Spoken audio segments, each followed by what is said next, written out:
1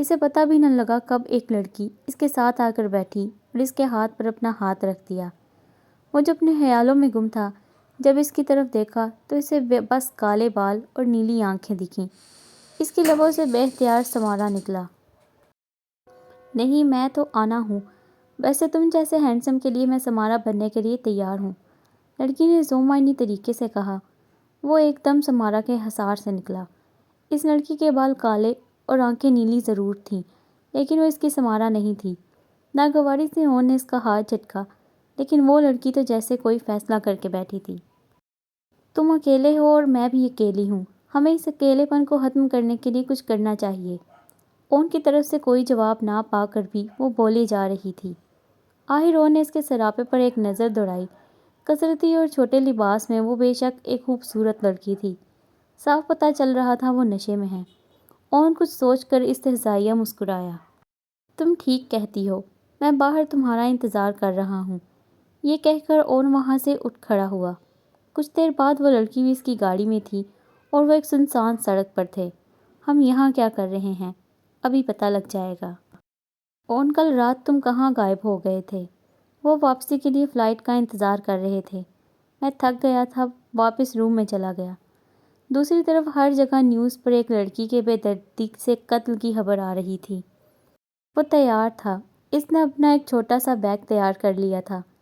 اسے اس کے باپ کا دوست ملا، ڈیگو نے کہا تھا کہ وہ اسے یہاں سے لے جائے گا۔ اسے بے صبری سے کل کا انتظار تھا۔ اس کی ماں اسے شک کی نگاہ سے دیکھ رہی تھی، لیکن آج اس کی ہر پریشانی کا آخری دن تھا۔ اسے کھانا کھاتے ہی نیند آنے لگی تھی تو وہ اپنے کمرے میں جا کر سو گیا۔ جب اسے جاگ آئی تو وہ ایک اندھیری جگہ پر تھا۔ یہ اس کا کمرہ تو نہیں تھا۔ اس نے ہلنے کی کوشش کی تو خود کو کرسی پر بندھا ہوا پایا۔ میں کہاں ہوں؟ نکالو مجھے یہاں سے۔ وہ خود کو آزاد کرانے کے لیے جھٹپٹانے لگا۔ کسی کے قدموں کی آواز سے اس نے اپنی کوششیں بند کر دیں۔ کون ہے وہاں؟ موم میں یہاں بندہ ہوں، کیوں ہوں مجھے جانے دیں۔ تم نے مجھے دھوکہ دیا ہے اون، تم مجھ سے دور نہیں جا سکتے۔ اس کی ماں نے اون کا بیگ زمین پر پھینکتے ہوئے کہا۔ موم ایسا نہیں ہے جیسا آپ سوچ رہی ہیں۔ 15 سالہ اون نے ہمت سے کہا۔ تم فریحہ کو دھوکہ دے کر نہیں بچ سکتے، نہ تمہارا باپ بچا نہ تم بچو گے۔ فریحہ نے دوسرے ہاتھ میں پکڑا پلائر اس کے چہرے کے سامنے کیا۔ اس نے وہ تب سے پہلی بار دیکھا۔ اون پر خوف طاری ہونے لگا۔ موم پلیز نہیں کریں، پلیز، وہ رونے لگا۔ فریحہ اس کے سامنے بیٹھ کر پلائر سے اس کے انگوٹھے کا ناخن کھینچنے لگی۔ موم، موم پلیز، درد کی شدت سے وہ کپکپا رہا تھا۔ اس کا وجود پسینے سے بھر گیا تھا۔ فریحہ نے اس کا ناخن اکھیڑ ڈالا اور پھر اس کی انگلی کی طرف بڑھنے لگی۔ اس کا پاؤں خون سے بھر گیا تھا۔ بنا کسی ترس کے اس نے دوسرا ناخن بھی اکھیڑ دیا۔ اون تکلیف نہ سہ پایا اور بے ہوش ہو گیا۔ یہ عالم و وحشت کئی گھنٹوں چلتا رہا، پھر اون کے لیے جیسے ساری زندگی ہو۔ ہر بار جب اس کی ماں نیا ناخن اکھیڑتی تو وہ اس کے ساتھ اس کے خواب اور انسانیت بھی کھینچ لیتی۔ خود کو مکمل طور پر پاگل پن سے بچانے کے لیے وہ گنتی گننا شروع کر دیتا۔ وہ کئی بار بے ہوش ہوتا، پر جب بھی ہوش میں آتا اس کی ماں وہاں انتظار میں کھڑی ہوتی۔ وہ تکلیف کسی بھی انسان کو جانور بنا دیتی، اور اون تو ایک بچہ تھا۔ وہ بار بار اپنی ماں سے موت کی بھیک مانگتا، پر اس پر کوئی رحم نہیں کیا گیا۔ اس کا چہرہ پسینے اور آنسوؤں سے تر تھا، منہ سے تھوک بہہ رہی تھی، پاؤں خون سے بھرے تھے۔ وہ تڑپ رہا تھا اور اس کی ماں آرام سے سو رہی تھی۔ اسے دیکھ کر کوئی بھی اسے مرا ہوا خیال کرتا۔ اس تاریکی میں اس نے کتنی بار موت کی دعا مانگی تھی۔ سنیور، کوئی اسے پکار رہا تھا، لیکن موت کی وادی میں بھٹک رہا تھا۔ اسے واپس جانے کی کوئی چاہ نہیں تھی۔ ڈیگو نے اس کے ٹھنڈے پڑتے وجود کو آزاد کرایا اور کھڑا کرنے کی کوشش کی، لیکن جب وہ ناکام رہا تو اس کے بے جان وجود کو اپنے کندھے پر ڈالا اور وہاں سے نکل پڑا۔ اس کے ہر قدم پر اون کا بہتا خون اس کی تکلیف کا ثبوت تھا۔ اسے کتنے ہی سال لگے تھے خود کو دوسروں جیسا بنانے میں، کتنے ہی سال کہ وہ رات کو چلا کر اٹھتے ہوئے دوسروں کی نیند خراب نہ کر دے۔ جاب پر سب اس کے ساتھ بہت اچھے تھے۔ تقریباً ہر وقت ہی وہاں طالب علم رہتے تھے۔ ان کو دیکھ کر اسے بھی دوبارہ پڑھائی کا شوق پیدا ہونے لگا۔ تو اس نے ایک سیلون میں ریسیپشنسٹ کی جاب بھی شروع کر دی تاکہ زیادہ سے زیادہ پیسے جمع کر کے اور پھر اپنی پڑھائی کا شوق پورا کر سکے۔ وہ اس وقت جینٹ کے ساتھ آئس کریم کیفے میں بیٹھی تھی۔ مجھے تو چاکلیٹ فلیور پسند ہے، تمہیں سمارا؟ مون امور اسٹرابیری فلیور کا کوئی مقابلہ نہیں۔ اون کی آواز ایک دم اس کے اندر گونجی تھی۔ کوئی بھی وہ اس بات سے کبھی انکار نہیں کر سکتی تھی کہ وہ اون کو بہت یاد کرتی تھی۔ وہ ہمیشہ اس کے ساتھ ہوتا تھا۔ کیا تم نے کل کی نیوز دیکھی؟ نہیں، کیوں، ایسا کیا خاص ہے؟ 7 مہینے کے درمیان یہ چوتھا مرڈر کیس ہے۔ سمارا آئس کریم کھاتے ہوئے ایک دم رک گئی۔ مرڈر؟ ہاں، وہ سب لڑکیاں تھیں، ابھی تک قاتل کی کوئی خبر نہیں۔ ہر لڑکی کے بال کالے اور نیلی آنکھیں تھیں۔ میں تو کہتی ہوں تم بھی بچ کے رہو جب تک یہ کلر نہ پکڑا جائے۔ کیا کہہ رہی ہو تم؟ ایسا کیوں کہا؟ ارے اس کی تو آج کل ہر جگہ چرچا ہے۔ لڑکیاں بری طرح سے قتل کی گئیں اور ان سب کی گردن پر ایک جیسا نشان تھا۔ تم نیٹ پر چیک کر لو۔ کیسا نشان؟ آنسو کا۔ اس لیے پولیس کو لگتا ہے کلر ایک ہی ہے۔ سمارا کا ہاتھ بے اختیار ہی اپنی گردن کی طرف بڑھا جو کہ کپڑوں سے ڈھک رکھی تھی۔ وہ وہاں سے اٹھی اور باہر بھاگی۔ ارے کہاں جا رہی ہو؟ میں تو مذاق کر رہی تھی، تم تو ڈر ہی گئی ہو۔ وہ لیونگ روم میں بیٹھی سوچ رہی تھی، کیا اسے انٹرنیٹ پہ سب چیک کرنا چاہیے؟ ہو سکتا ہے یہ آن نہ ہو۔ یہ سوچ کر اس نے اپنے موبائل پر نیٹ آن کیا اور سرچ کیا۔ جینٹ صحیح تھی، ان کو بری طرح سے قتل کیا گیا تھا اور وہ سب لڑکیاں سمارا جیسی ہی دکھتی تھیں۔ اس کی آنکھوں سے آنسو بہنے لگے۔ ہر کسی کی گردن پر ایک جیسا نشان تھا۔ قتل مختلف شہروں میں ہوئے تھے، اس لیے قاتل تک پہنچنا مشکل ہو رہا تھا۔ وہ جانتی تھی اون اسے ڈھونڈ رہا ہے اور یہ لڑکیاں سمارا کے لیے پیغام تھا کہ جب اون کو ملے گی تو اس کے ساتھ بھی ایسا ہی ہوگا۔ یہ سب میری وجہ سے ہوا، سب میری وجہ سے۔ اسے لگ رہا تھا جیسے اس نے خود قتل کیے ہوں۔ کوئی بھی قتل ٹرانسلوینیا کے قریب نہیں تھا، لیکن اگر وہ وہاں پہنچ گیا تو… سمارا اچھی لگ رہی ہو تم۔ Thank you Haris. وہ شرمندہ سے اپنے بال کان کے پیچھے کرنے لگی۔ میں بس تھوڑا چینج چاہتی تھی۔ تم پہ یہ رنگ اچھا لگ رہا ہے۔ ایک منٹ، کیا تم نے لینس لگائے ہیں؟ وہ اس کی نیلی آنکھیں جو کہ اب گرے تھی دیکھ کر پوچھنے لگا۔ ہاں وہ بس۔ ارے چلو اب کام پر لگو۔ پیچھے سے آواز آئی تو وہ حارث کو وہیں چھوڑ کر چلی گئی۔ اس نے بالوں کی کٹنگ کروائی اور انہیں سنہری رنگ میں ڈائی کروایا تھا اور گرے لینس لگائے تھے۔ وہ اسے بچ تو نہیں سکتی تھی، پر اون اسے سرسری نگاہ میں پہچان نہیں سکتا تھا۔ حارث وہیں کا رہنے والا تھا اور طالب علم تھا، مگر جب سے سمارا نے کام شروع کیا تھا وہ کینٹین میں زیادہ پایا جاتا۔ آخر کار اس سے یہاں 1 سال گزر چکا تھا۔ اس دوران قتل 4 سے بڑھ کر 9 ہو گئے تھے۔ اس نے کئی دوست بنائے تھے، لیکن جینٹ اور حارث سر فہرست تھے۔ وہ اب رات کو گھر ڈرائیو کر رہی تھی جب اس کی گاڑی رک گئی۔ نہیں، ایسا نہیں ہو سکتا، چل جا پلیز۔ اس نے کئی بار گاڑی سٹارٹ کرنے کی کوشش کی پر ناکام رہی۔ پیچھے سے آتی گاڑی اس کے قریب آ کر رک گئی۔ کیا تمہیں مدد چاہیے؟ حارث نے اس کی سائیڈ ونڈو سے کہا۔ یہ گاڑی چل نہیں رہی، چلو میں تمہیں ڈراپ کر دیتا ہوں۔ سمارا کے گھر کا پتہ جینٹ کے علاوہ کسی کو نہیں تھا، لیکن اب وہ مجبور تھی۔ اس نے اس کی کار میں جا کے بیٹھ گئی۔ ویسے حیرت ہے تم اسے سڑکوں پر گھماتی پھرتی ہو۔ وہ اتنی بھی بری نہیں ہے، بس کبھی کبھار تنگ کرتی ہے۔ واؤ، کمال کی جگہ ہے۔ ویسے مجھے نہیں لگتا تمہیں ایسی جگہ اکیلے رہنا چاہیے۔ وہ اس کی بات سے زچ ہو گئی، اس لیے شکریہ ادا کر کے اپنے گھر کی حفاظت کی طرف بھاگی۔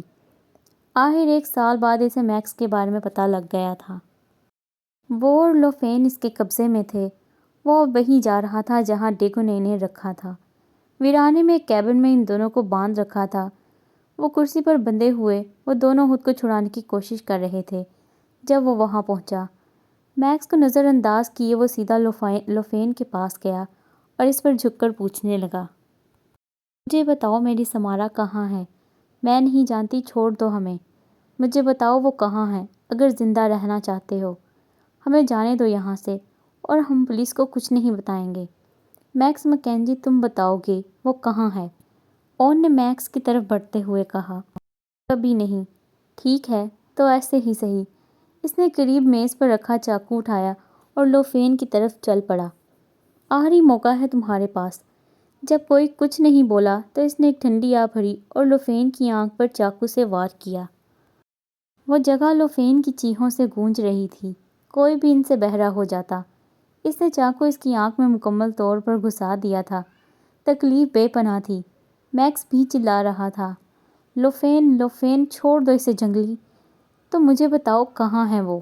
اس کی ایک بار کال آئی تھی، لوفین بتا دو اسے۔ مطلب تم میرے کسی کام کے نہیں۔